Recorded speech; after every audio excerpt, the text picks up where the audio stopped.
Let me just once again welcome you tonight.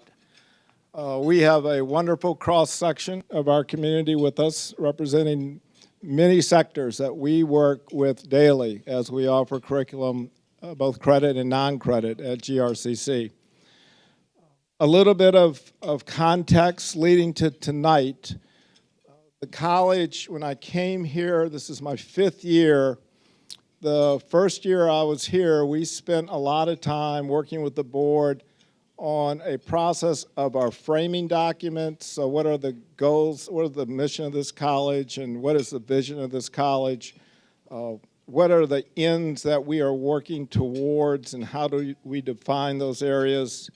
And then coming back behind those framing documents and putting together a 3-year plan for the institution and developing metrics to measure our progress around those plans for the 3 years. So we're now in the 3rd year of that plan. We did not bring a community gathering together as we went through the first cycle. A little intentional, I guess, on my part as a new president. Really wanted to work directly with faculty and staff and the board. One, for me to get a better understanding of where the college has been and where people think we need to go. And 2, all presidents have somewhat of a vision or some thoughts in their mind's eye about the institution that they're leading. I thought it might give me a little bit better opportunity to work in some areas that I felt like we needed to work within. We're through those 3 years, or we're getting ready to be completed, and this seems like a great time now to really help the community understand where we've been, what we've been working on, what our results are, and then to hear back from the community, are we on the right track as we look at our major emphasis areas? And even if we are we missing some things in those areas?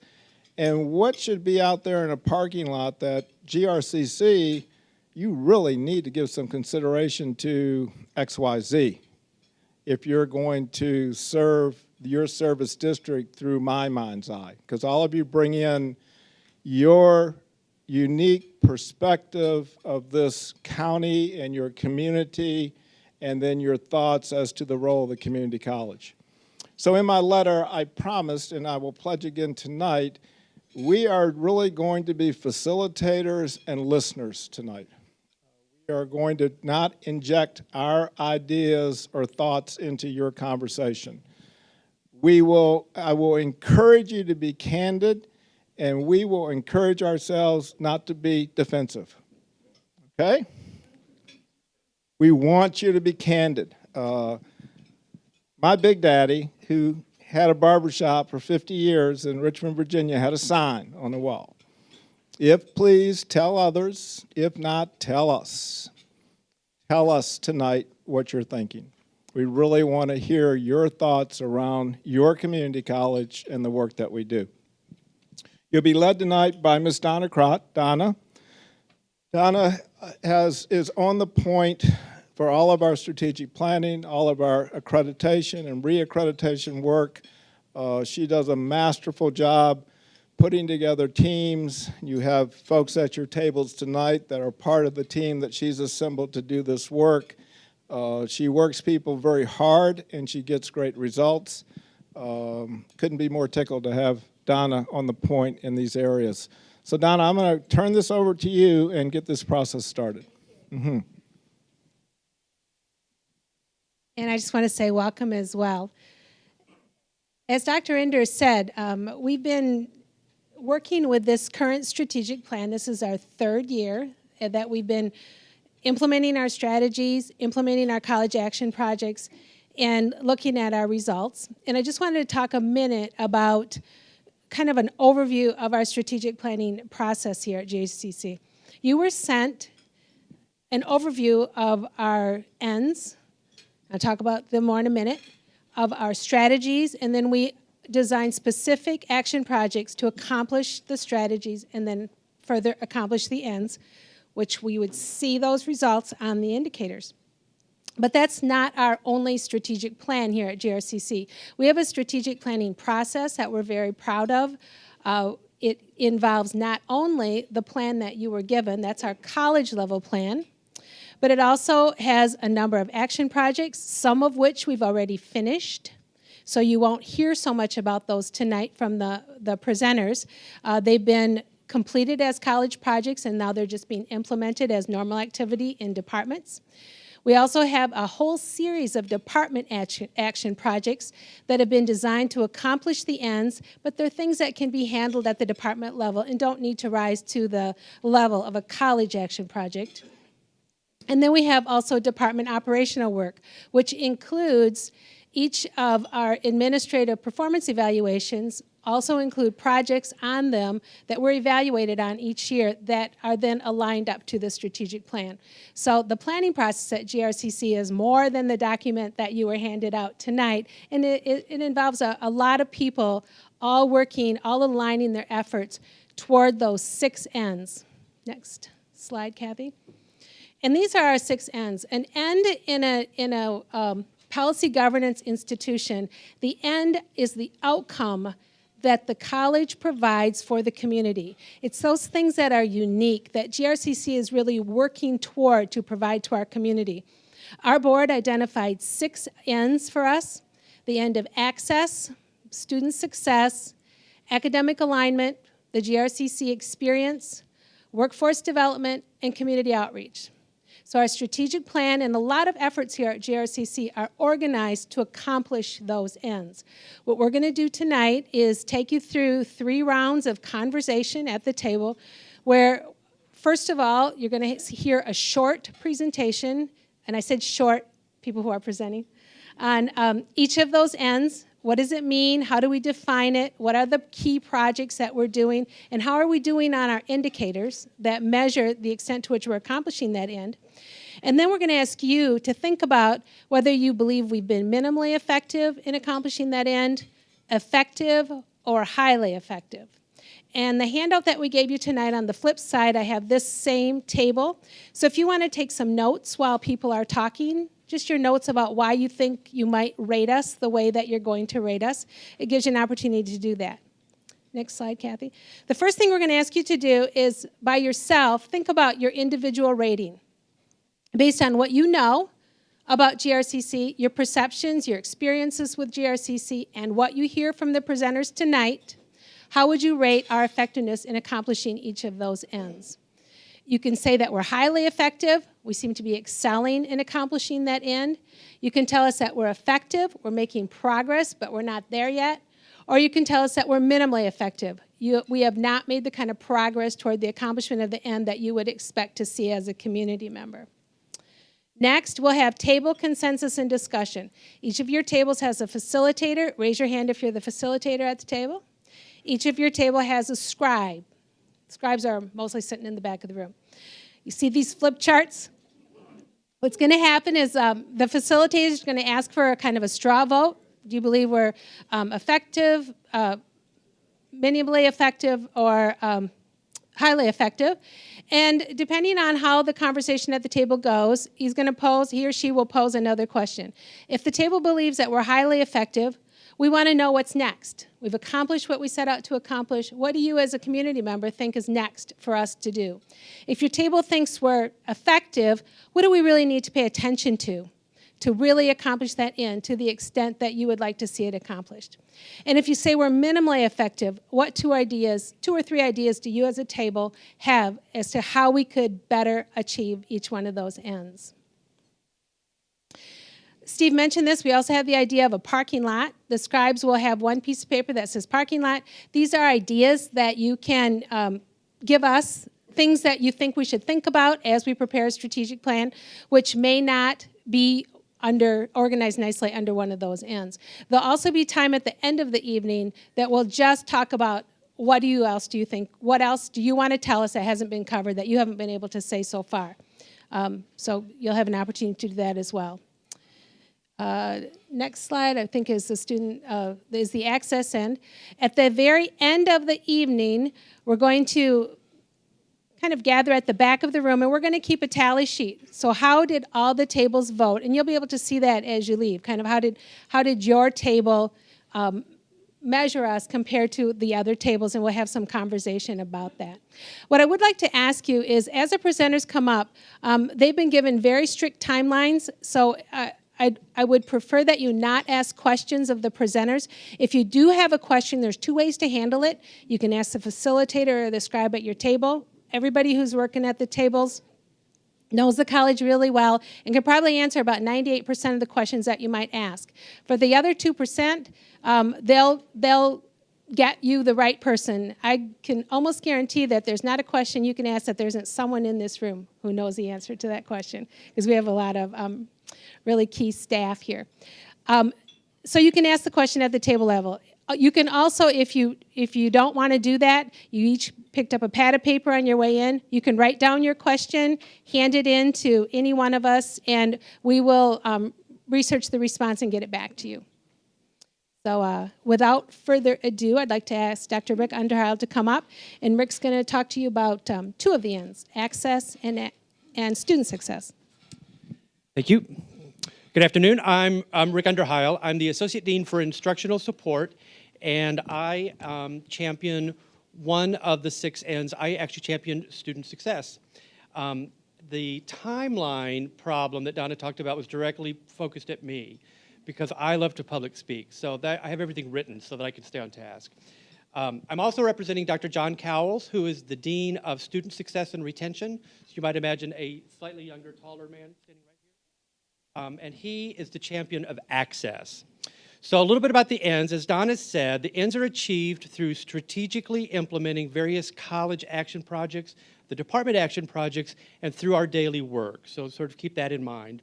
I'm going to share with you some ideas, but the most important information probably... I'm just not going to read the slides to you, though. So with access, we'll talk about access. GRCC's work toward increasing access to the institution includes programs, services, and systems of support that are individually and collectively designed to get the right and best possible information, services, and academic programming to each student.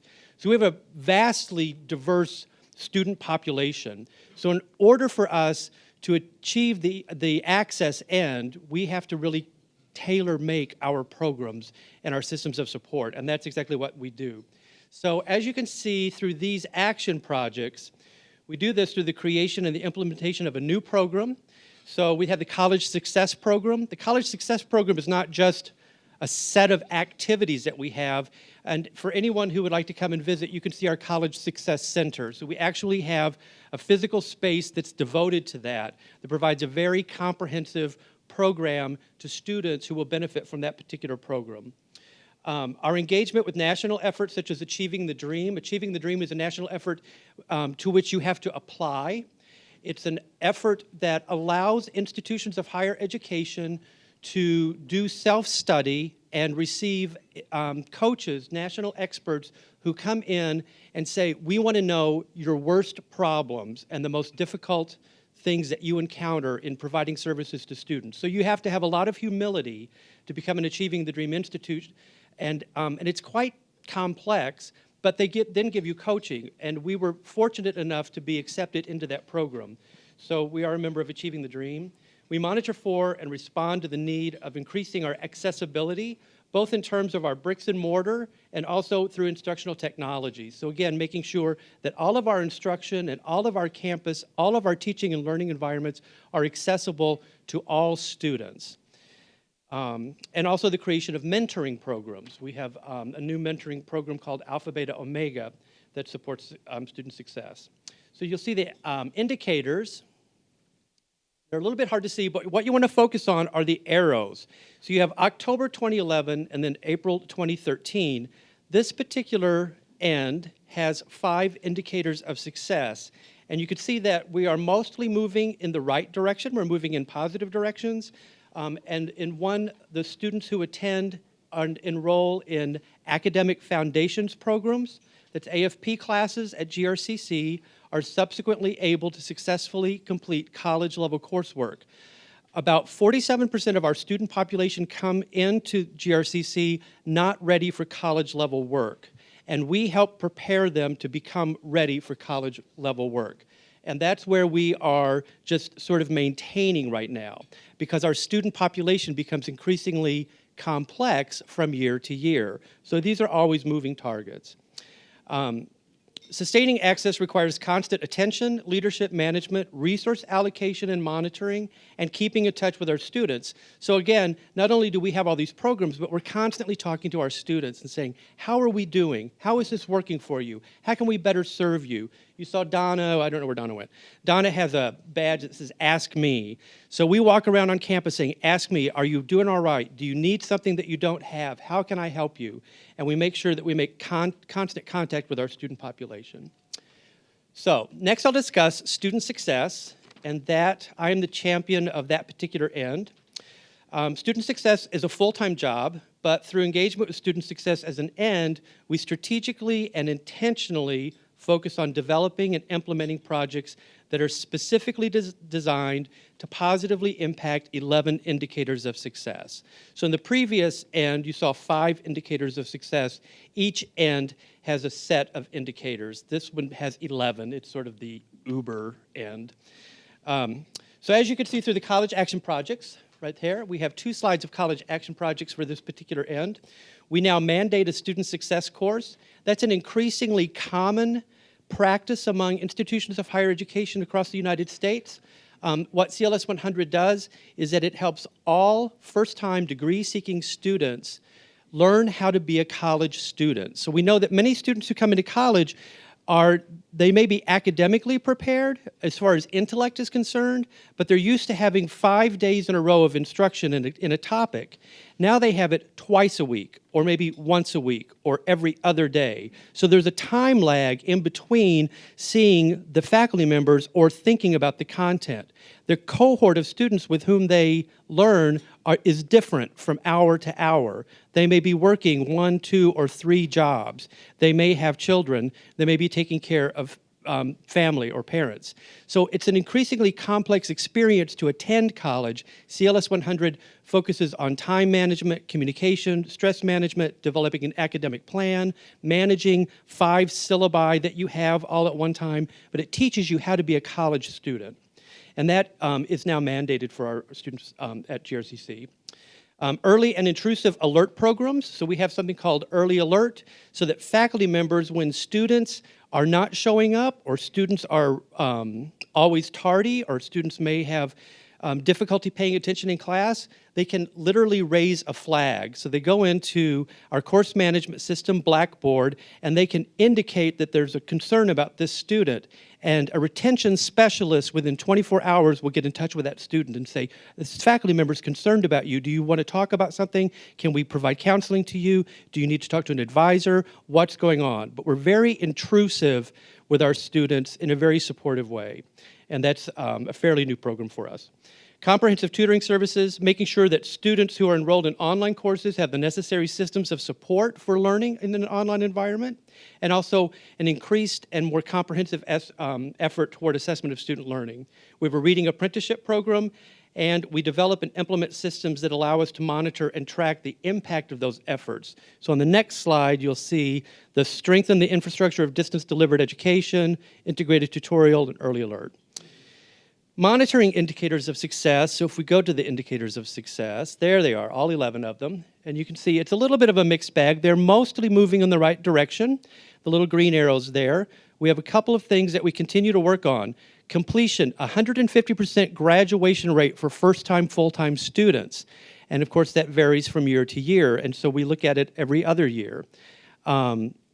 Persistence rate, fall to next term, part and full-time students. We look at that. And then student engagement benchmarks, active and collaborative learning, student effort, academic challenge, student-faculty interactions, and support for learners. And that's from a national database that we contribute to. So our students are surveyed every 2 years for that, and we know that engagement lags, and so that's something that we're working on. So monitoring the indicators of success is always complex. There are myriad variables to consider and external forces. So changes in the economy affect all of these things, expectations of accreditation bodies, changes in the political landscape, especially as it affects budgets, all impact student success. And our indicators of success are mostly moving in the right direction, but again, promoting student success is a full-time job, and that's something that we do all the time in our day-to-day work, not only in these projects. So with that, there's another set of presenters, so you can thank Dr. Cowles, who's away right now, and myself.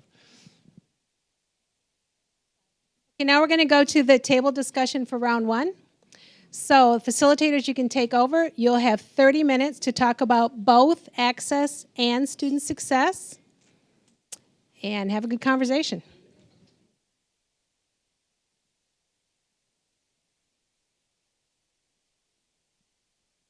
The next end that we're going to look at is academic alignment, and I'm going to turn it over to Diane. Good evening, everyone. My name's Diane Patrick. I'm Associate Dean of Student Affairs, and I'm also the Registrar.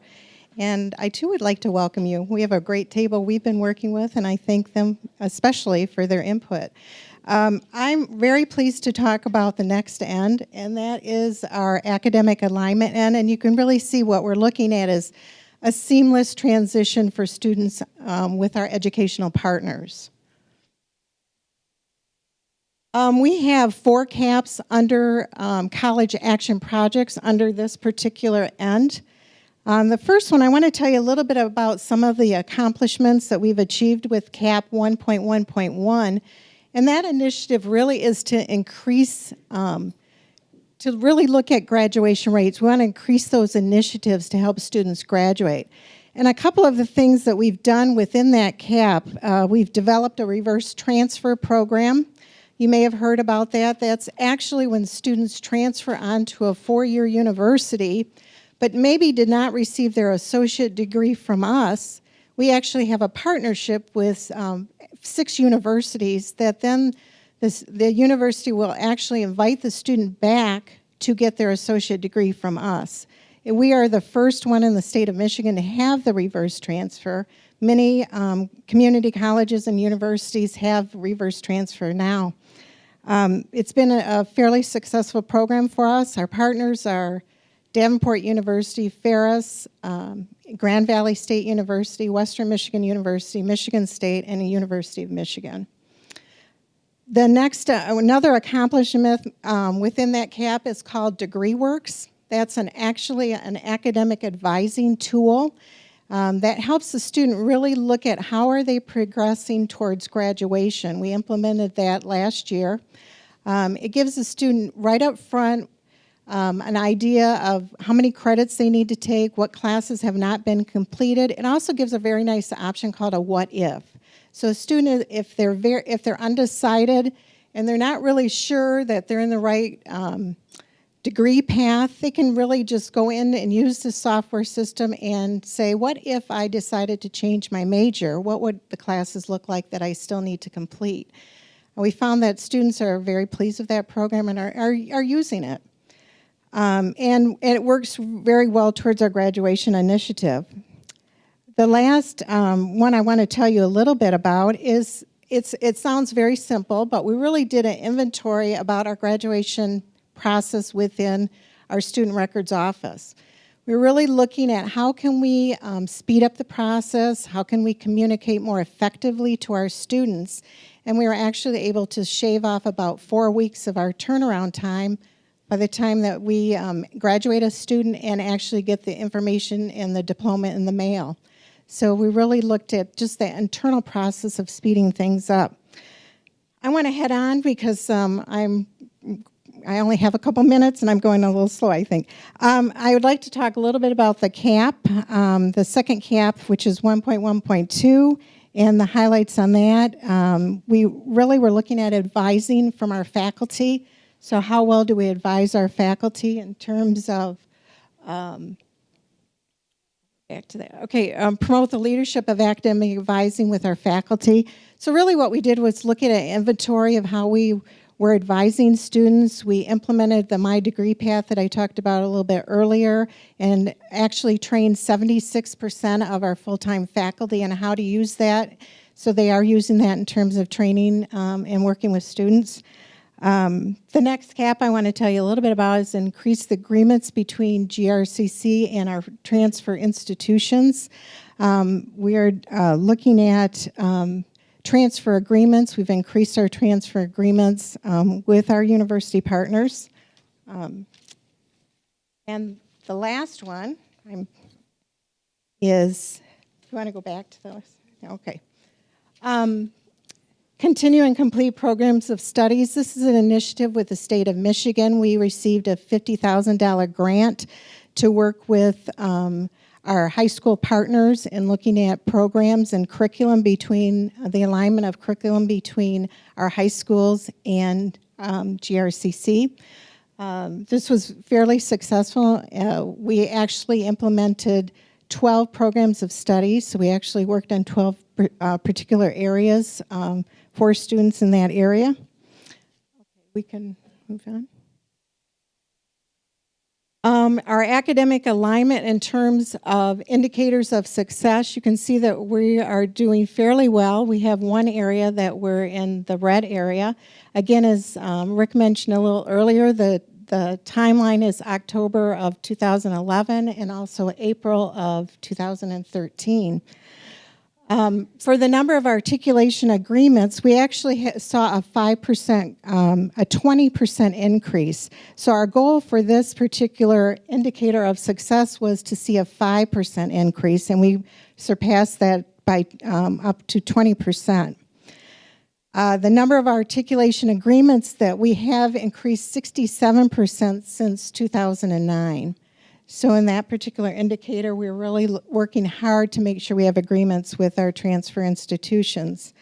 Some of the things that we're looking at is to communicate more effectively with our transfer partners and improve that way to improve our transfer rates. The second indicator is the percent of students that are looking to transfer. We are looking at how long after 3 years of attending GRCC, what is the transfer rate of our students? Again, that we've seen a slight decline in that particular area, and what we're looking at is to improve the number of successful transfers by using academic advising plans, such as My Degree Path and the GRCC catalog, which is now electronic catalog. So we're really working with our faculty to make sure they're using those particular tools when they're advising students. The third area is student satisfaction in terms of preparation as reported after graduation. Again, that's on an upswing. In terms of that, we found that 95% of the students surveyed were doing well in that particular area. I'll go on to the last, which is indication of developmental education. When we did survey those students, again, that was in the upswing.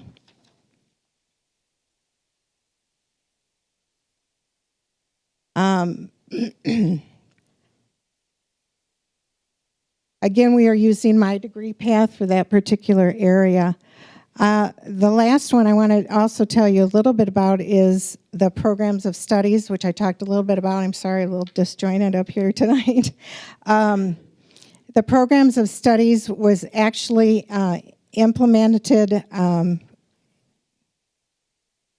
sorry about this. The programs of studies was actually implemented through the state of Michigan, and which I talked about a little bit earlier. And we really worked with our high school partners in terms of that. We saw about a 2.9% increase, and we're looking at working with our KISD partners and superintendents within that particular area.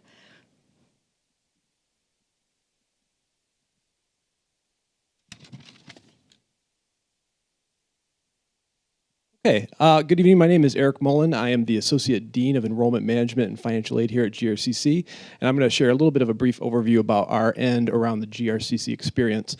And as you can see up here, it's talking about the types of opportunities, engagements that we enter in with our students to help build their, as we've defined here, citizenship skills. And we kind of as a group had to define what does that mean, citizenship skills. And we've taken that to be kind of a broad brush around interpersonal, professional, leadership, and civic engagement behaviors and skills as well. So our group is focused on how do we develop those opportunities for students to develop those skills in those areas within our institution. I just want to highlight there's some challenge to this. The table that I was sitting at recognized the diversity of our students, that they have very busy lives and lots of commitments to perhaps children of their own or families. We have a very diverse population. I think that's both a strength for us and oftentimes can be a challenge. So for us to engage students in things outside the classroom becomes fairly tricky. And so I think some of the things that we focused on is how do we really connect that with our curriculum? Because if it's connected to the class and the faculty are endorsing it and finding ways to connect those experiences back to the curriculum and the outcomes of that course, it makes a lot more sense. It really kind of brings that learning into a real life experience, and it helps students get involved beyond just the classroom as well. So I'm going to share just the one cap that I have, so you can guarantee I'll be brief up here. What we're focusing on in this end is developing an e-portfolio system for students. And although the outcome is for them to have this portfolio that showcases their best work and their experiences, I think it does three things. One, it underlines the importance to become active and engaged in your learning and your skill development and how important that is. So we're interjecting this idea early on. One, the importance of getting involved. Two is to collect and retain these things, because when you're done with your degree 5, 6 years down the road and you're going out for an interview, it's hard to reflect back and know the types of experiences and evidence and things that you've done that really showcase who you are and your talents. And then lastly is being able to take all that information and present it to a transfer institution in the form of an essay or graduate school application, or to network or interview with an employer and provide evidence of your best work and your skill set as well. So we're focused on this college action project for that work. And right now we're kind of in a pilot type phase. We have 12 faculty who are going to be using it this semester. They've gone through training this summer on using this system. And they span the gamut, which is pretty exciting. We have some in language art. We have some in language and thought, philosophy, humanities, our CLS 100 class that we talked about earlier as well. Our nursing program is using it too. And we're using this semester to have faculty go out and use it in different ways. And then we're going to learn from them to bring it to scale at the institution as our game plan right now. On our indicators of success, we just have two. The percent of our students who are credit students who participate in clubs, organization, teams, and service learning engagements. And you can see the trend there has been very positive. And then the percentage of classes that offer a co-curricular activity as a part of that course experience. So that could be service learning, it could be attending a seminar, it could be participating in our idea pitch competition, any course that has that. And we were down, but we're flattening out. So we're seeing that as hopefully an upswing in that type of connection with courses, but we see that there's some work there yet to do. Thank you. We'd like you to now go to the second round. You're going to have 30 minutes to talk about academic alignment and the GRCC experience. So again, facilitators, take over. All right. I'm Dr. Fiona Hurt, and I'm Dean for the School of Workforce Development. And I have the opportunity to co-chair the Workforce Development end with Nikki Banks. And Nikki is somewhere close by. There she is in her scribing position. And our end certainly is that GRCC students are prepared to secure employment in all sectors of the economy. So what I would like to be able to discuss with you and give you some insight into the three college action projects as a part of the workforce development end. Our first one is expanding learning opportunities to increase transfer, persistence, and completion for faculty and staff to have experiences external to the college with area employers or organizations.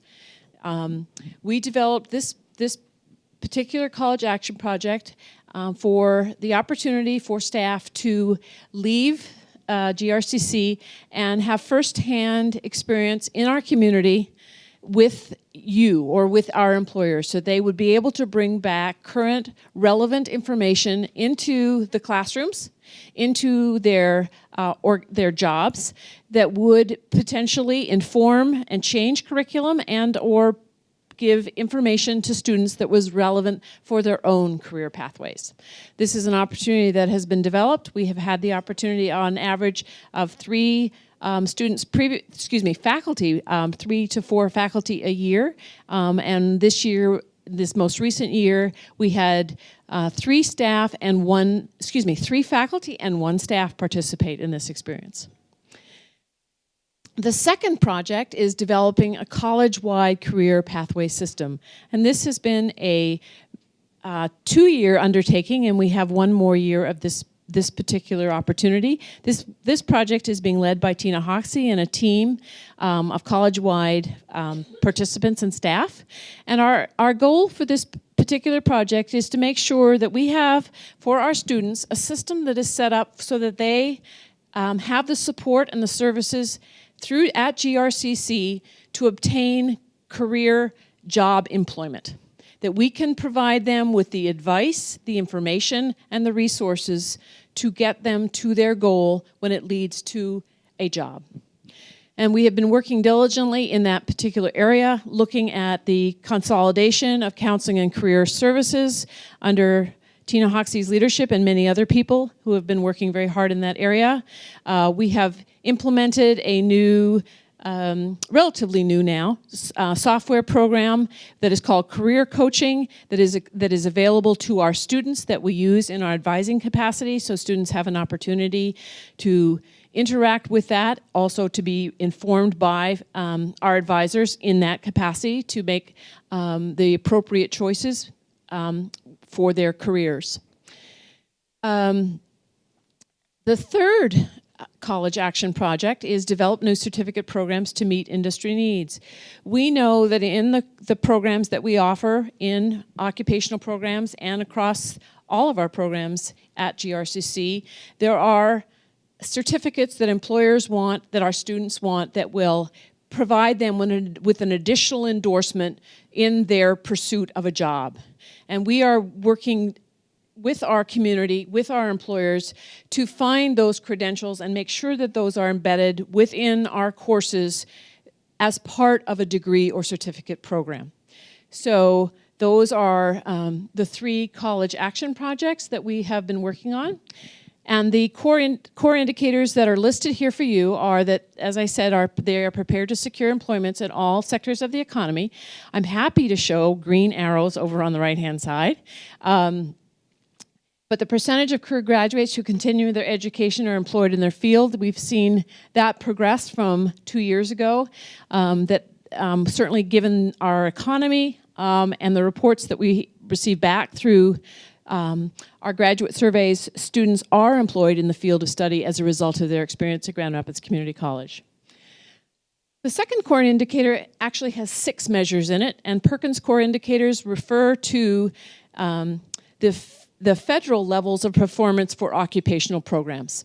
And these core indicators range from the number of graduates in occupational programs to students, for example, who are non-traditional students, males in nursing, women in certain fields, and those core indicators as of April 2013, we met all 6 of those core indicators, so we were pleased with that. The third core indicator for our end is that student performance on state and national certification exams. We have many of our health programs, all of our health programs, and also our police academy have national exams. For example, in nursing, our pass rates for our students passing the NCLEX have continued to exceed both state and national averages for the last 4 years. We have students in our radiologic technology program, our dental hygiene, our dental assisting programs, all that have passed at state beyond and exceeded state levels. Our police academy students who are represented in our community having gone through our 9-month police academy program are also doing very, very well on their pass rates when they take the MCOLS certification exam. So we're very pleased at those rates. So those are the 3 core indicators represented by also including, as I said, the 6 ones from the Perkins core indicators, as well as those 3 college action projects.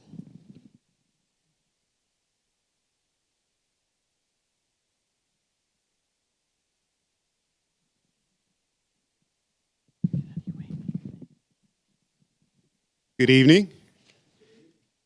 I'm Mansfield Matthewson, and I am the champion for the end of community outreach. And community outreach is defined as GRCC enriches the community through educational and civic programming and partnerships. We have 4 caps underneath this particular end. Again, caps are designed to define our work and help us achieve our goals in a specific and measurable way. Now, the first 2 caps, 3.11, 3.12, as the SLT work was refined, we decided that these 2 would be transferred to communications as department action projects. So I'm not going to talk about 3.1.1 or 3.12 at all, and I'm going to move on to the 3.1.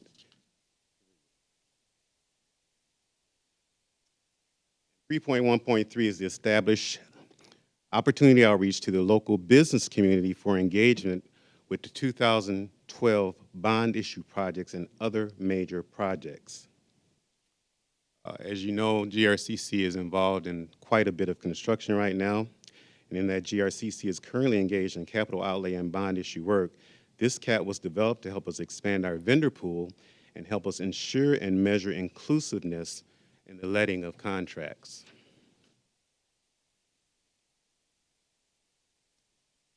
We planned several events around this. The first event that we had occurred back on November 8th of 12. It was called the GRCC Infrastructure Upgrade Renovation and Informational Session. It was co-presented by Grand Rapids Community College, OAK Construction, and GMB Architects and Engineers. We invited the construction supplier community into that event, and we had phenomenal participation. 120 suppliers showed up for that event. Our purpose was to present the fundamentals of BIM, which is Building Information Modeling. Any of you that aren't familiar with that, when you look at a normal construction drawing, it's 2-dimensional. It's just flat. Construction drawing that's 3-dimensional, where we can also house a lot of information about our buildings, like warranties and different specifications and that sort of thing. Our 2012 bond issue projects to the supplier community at that time, and we wanted to begin dialogue on how to engage as a supplier with those projects.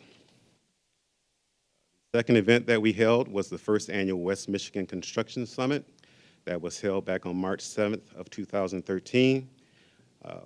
Co-presented by GRCC, the City of Grand Rapids, Kellogg's, Kent County Spartan Stores, CSM Group, and Fifth Third. And that was a new hybrid approach for us. We partnered with the private sector in hopes of attracting a deeper vendor pool. We had 89 contractors in attendance at that event. 35 of them identified as minority, 9 of them identified as woman, 11 of them identified as veteran, 5 as disabled veteran, and 1 identified as LGBT. And the purpose there was to highlight construction opportunities available and upcoming in West Michigan, to expose them to participant internal contacts, and again, how to engage with each of the participants. Our third event that we held was Corporate Connections West. We partnered with SEED for that event, that is the Center for Empowerment and Economic Development, with GRCC hosting. That was in a reverse trade fair roundtable type format.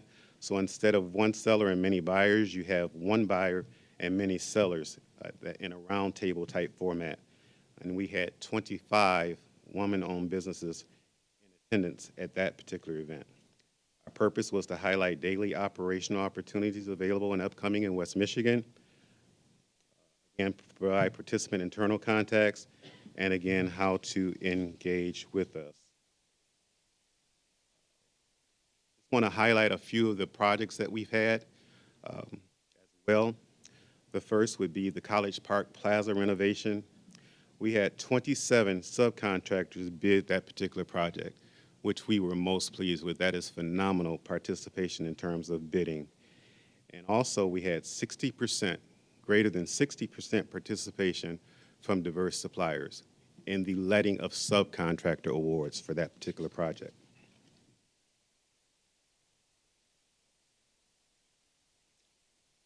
Second would be the Cook Hall academic renovation.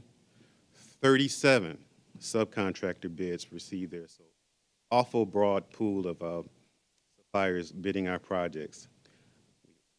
We had about $9.9 million in subcontractor awards for that particular project and 11% participation from diverse suppliers. Main building, we did not achieve any diverse participation with that project. Glasses I'm picking up tomorrow. $2.8 million in subcontractor awards, but we did have 42 subcontractors bid that project. So again, we're very pleased with that, and that means that we are reaching the right people. They're interested in GRCC and they're interested in our projects. So we are very pleased with that. And I think with that, I'm going to call Fiona back up again to talk about GRCC internships.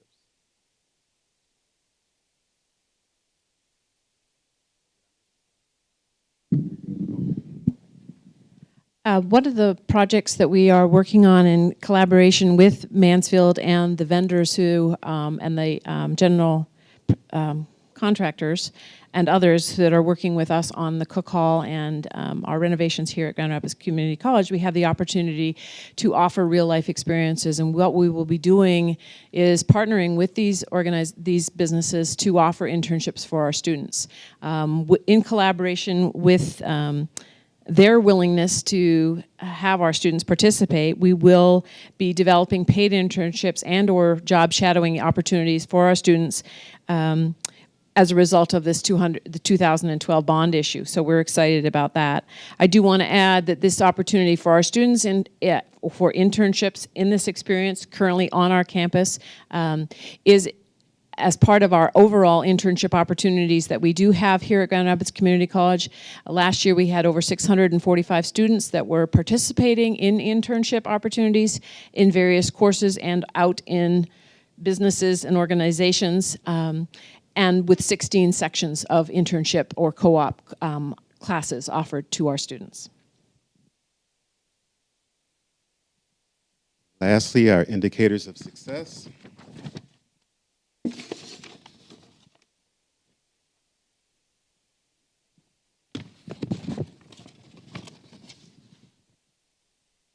Our first indicator of success, community satisfaction with GRCC.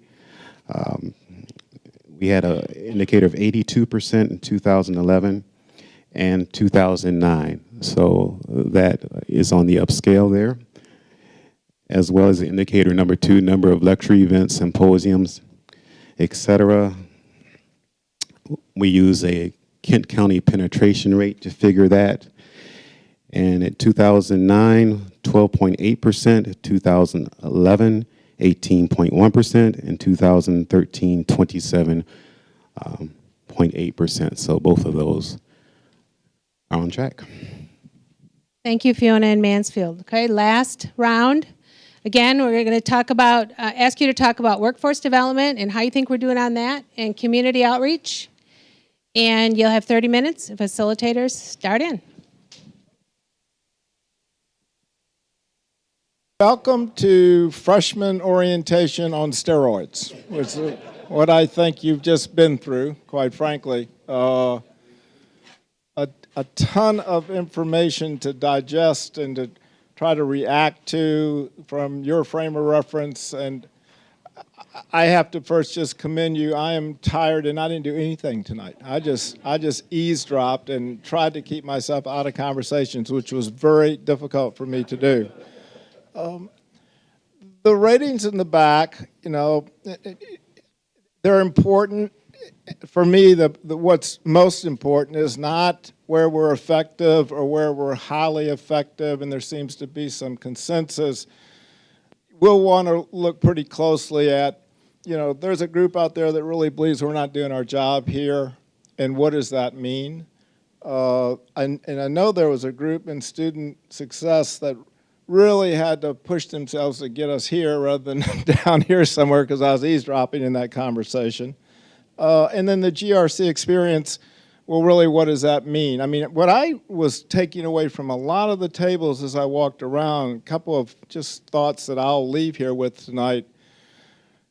Do we need 6 Ns? And in fact, one of the groups worked hard to tell us what are the 3 that we really should be focusing on, and they had a lot of consensus by doing their own voting and then going back and looking at how they would play out, which I think is something we have talked about a bit internally, quite frankly. I want to be clear that what you heard tonight around college action projects, they're not linear to those metrics that we're measuring, because we might have 100 departmental projects focusing on one of those ends. So the college action projects are really at the strategic planning team level. Here are the things that we believe, given all the other work we do around this end, that we need to focus attention, resources, both physically and perhaps financially, if we're going to move faster than what we appear to be moving right now. So you got the very tip of an iceberg of the programs that are going on across the college to affect these ends. I think what I'll be most interested in, quite frankly, is the last 5 minutes of your conversation and what came out as parking lot issues as you were having conversations around the ends.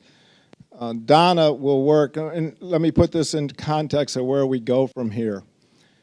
Our strategic leadership team, 80 people, so we are much like this, but even more when we get together about 5 or 6 times a year. This information will now go back to a group of faculty and staff that are working around one of these ends, and they're going to digest this a week from Friday and try to make sense out of it. In turn, we're going to take that work, and it's going to come back to you.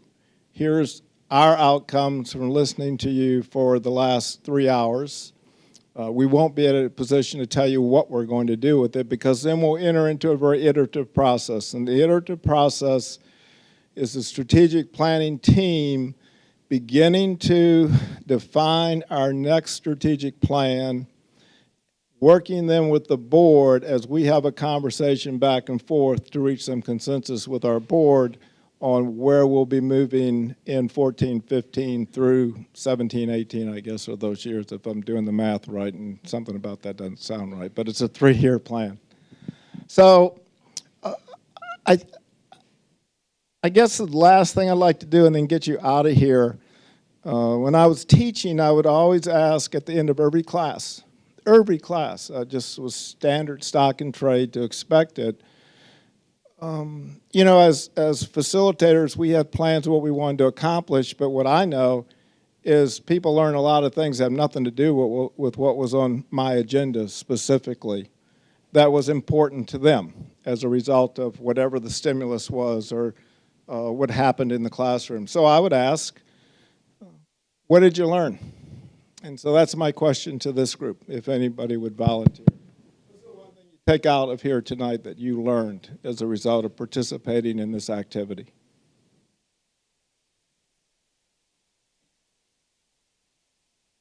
I can call on you, Tommy.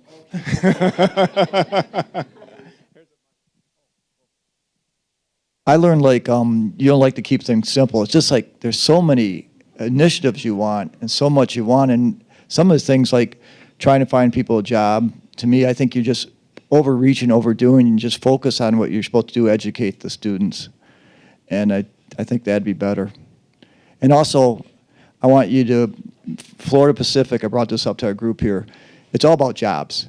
I mean, for poverty, jobs, job creators. I would have them read Atlas Shrugged. Florida Pacific, the college did, and that's mandatory because we need free enterprise. So, thank you. Someone else, what did you learn? Sean. Well, I think the college is doing a very good job with the situation, but it came home to roost, and I was aware of this, but it became even more apparent that it's a continuum. Grand Rapids Community College receives students and then has to work with what they have. They take those students, then pass them on to, Tom or whoever at the four-year university, and it's a continuum. Yeah, and we probably need to, as a community, start closing those gaps. So it's not, the fence isn't a big high fence that we're just tossing the kid over as we go. And so I think there's opportunities for the community college to reach down into the continuum and help with those student preparation, if you will, in high school as they come forward. Someone else?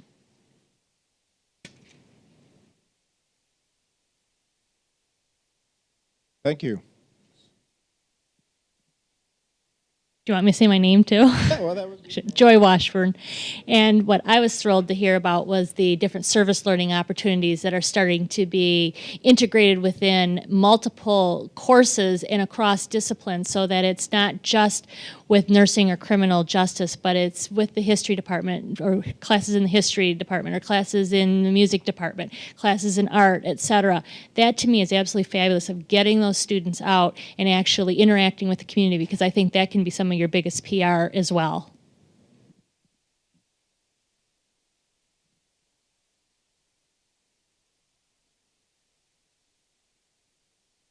Anybody? Thank you, Maureen. So what I took away, Maureen now with United Way, is I have an opportunity to interact with Steve on several different community projects, and I now have an appreciation for the heavy lifting that the community college is doing, and the collaborative nature that it already has. And this exercise for me was a real experience of transparency, and I take that away as both an example and something that I appreciate. So thank you. Thank you. Yes, sir. I have two, really. One was the fact that 47% of the people who come here aren't ready to come here. And that's a systemic problem that we as a community need to take on to make sure that they are ready here, so those resources, once they get here, aren't being reused or wasted to prepare for the future. And then the second is that the culinary program was rated #1 in the community program in the country.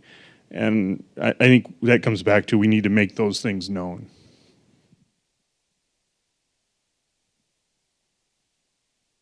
Yes, Tom.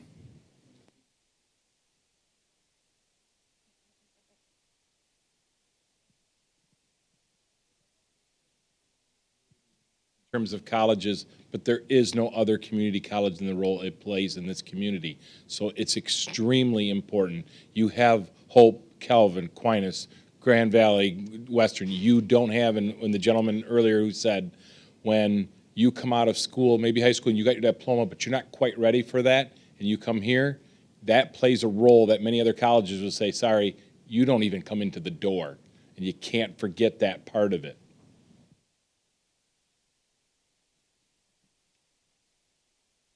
Here's what I learned, and then we'll call it a night.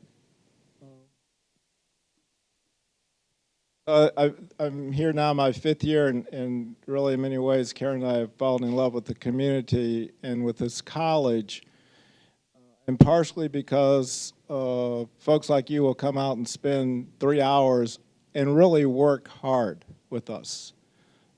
That's a gift this community has, and I just will tell you that that's something that I treasure as being part of this community. What I also learned is that I need to really always appreciate the faculty and staff that we have at this institution, because tonight I again all of my senses were, we have this incredibly complex mission that we are in many ways charged with. You know, you can't speak English, come on over. You want to be a pre-med student? Come on over, you know. And so we work with that entire continuum, sometimes in the same classroom. So we have a faculty and staff here, and I will tell you, a leadership team here that is the best I've ever been around. And they really need to be, because we are working, I think, in one of the most complex educational environments that one could find in an institution, at times responding to. We're always trying to get to the right side of the curve, you know, rather than reacting, we're actually pushing the way we want to push. It's a slippery slope for us. And so I certainly am walking out of here with a deep appreciation for the folks that come in every day and do great work for this community. And you're part of those folks, and we thank you very much. Have a good evening and be safe getting home. Thank you.